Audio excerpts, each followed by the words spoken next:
Guys, അപ്പോൾ നമ്മുടെ പുതിയ വീഡിയോയിലേക്ക് സ്വാഗതം. അപ്പോൾ ഒരു സന്തോഷ വാർത്തയുണ്ട്.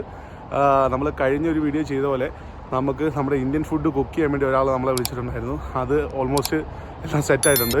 അപ്പോൾ ഞാൻ അങ്ങോട്ട് പോവാണ്. ഡിഷസ് കുറച്ച് പറഞ്ഞു കൊടുത്തിട്ടുണ്ട്, എന്നെ നിങ്ങൾക്ക് പറഞ്ഞു തരാം. അപ്പോൾ വീഡിയോ കണ്ടിന്യൂസ് ആയിട്ട് കാണുക. കഴിഞ്ഞ വീഡിയോ കാണാത്തവരുണ്ടെങ്കിൽ ഞാൻ വീഡിയോ ഐ ബട്ടണിൽ കൊടുത്തേക്കാം, ദയവ് ചെയ്ത് പോയി കാണുക. എന്നിട്ട് ഈ വീഡിയോ കണ്ടിന്യൂസ് വാച്ച് ചെയ്യുക. അപ്പോൾ നമുക്ക് അങ്ങോട്ട് പോവാം.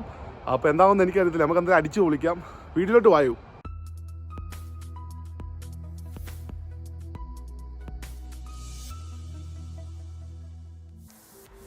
അങ്ങനെ അദ്ദേഹം നമ്മുടെ പാർക്കിങ്ങിൽ നിന്ന് വണ്ടി എടുക്കുകയാണ്. കാറാണ് ഞങ്ങൾ അങ്ങോട്ട് പോകുന്നത്.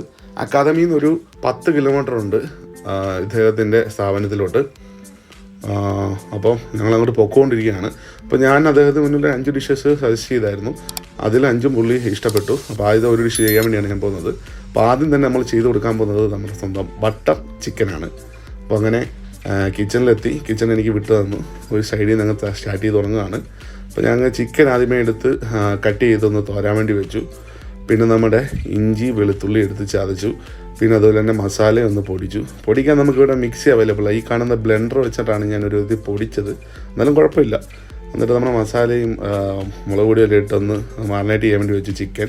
പിന്നെ സബോള ചെറിയ വലുതായിട്ട് അരിഞ്ഞ് തക്കാളിയും കൂടെ അരിഞ്ഞ് ഒന്ന് മൂപ്പിക്കാൻ വേണ്ടിയാണ്. പിന്നെ നമ്മുടെ പാൻ എടുത്തു. ആദ്യമേ ബട്ടർ അങ്ങോട്ട് ഇട്ട് ഒന്ന് മെൽറ്റാക്കിയിട്ട് ചിക്കൻ അങ്ങോട്ട് നൈസായിട്ടൊന്ന് വരട്ടിയെടുത്തു. കൂടെ അപ്പുറത്തെ പാനിൽ സബോളയും തക്കാളിയും കൂടി ഞാനൊന്ന് വഴറ്റിയെടുത്തു. എല്ലാം സെറ്റായി.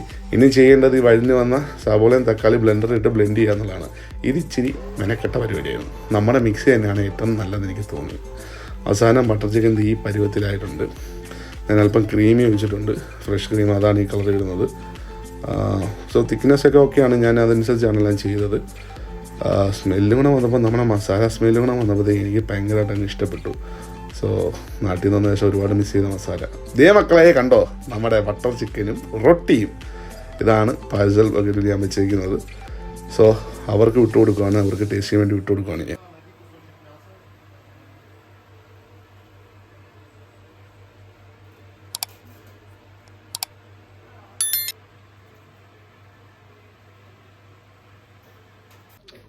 It's very tasty, thank you.